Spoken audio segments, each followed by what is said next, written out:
Përshëndetje dhe mirë se vini në tutorialin e radhës nga mësimi në shqip.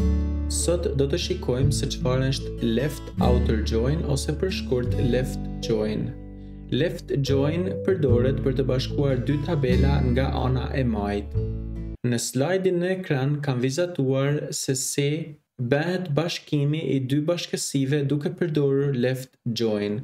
Pra kemi dy radhë të cilët janë ndërthurur njëri me tjetrin dhe rezultati final do të jenë elementet e përbashkët midis dy bashkësive plus elementet që ndodhen në anën e majtë, por që nuk ndodhen në anën e djathtë. Pra pjesa që është e ngjyrosur me ngjyrën e blue. Në tutorialin e sotëm do të përdorim të dhënat nga tutoriali i shkuar, pra tabelën people dhe tabelën jobs.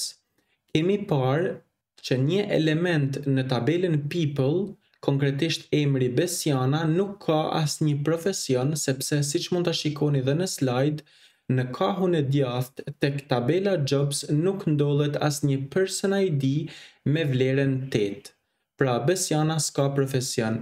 Dhe në qoftë se ne aplikojmë një left outer join midis këtyre dy tabelave, do të shikoni që rekordi i fundit në tabelën përfundimtare, pra me emrin Besiana, ka vlera null tek pjesa e djathtë që përkojnë me kolonat që ndodhen në tabelën jobs.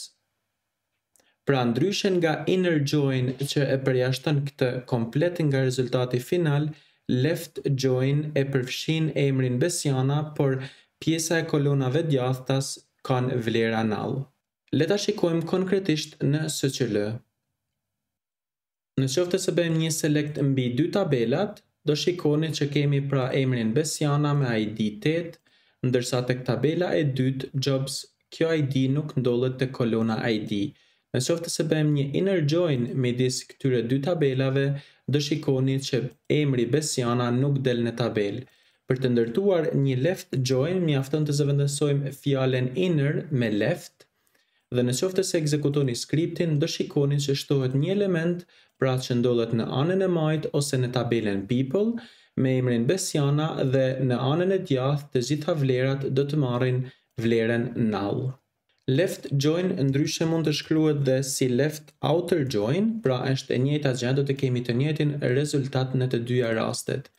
Gjithmonë kur aplikojmë left join dhe një rekord ndodhet në anën e majtë, por nuk ndodhet në anën e djathtë, do të thotë që të gjitha vlerat për kolonat në anën e djathtë do të kemi vlera null.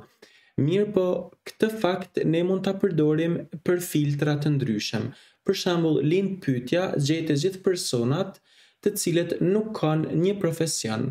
Dhe na veten e mendje që të gjithë personat që nuk kanë një profesion, në qoftë se aplikojmë left join, do të thotë që ID-ja e profesionit të këtyre personave do të jetë null, si në rastin e Besianës. Pra mund të themi where j.id is null. Në qoftë se ekzekutojmë këtë skript, do shikoni që vetëm elementi me emrin Besiana shfaqet në ekran. Madje mund të shfaqem vetëm elementat nga tabela e parë.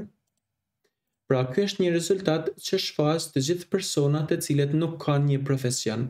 Mund të bëjmë dhe të anasjellten, shfaq të gjithë personat të cilët kanë të paktën një profesion dhe mjafton të shtojmë pjesën ku ID-ja is not null.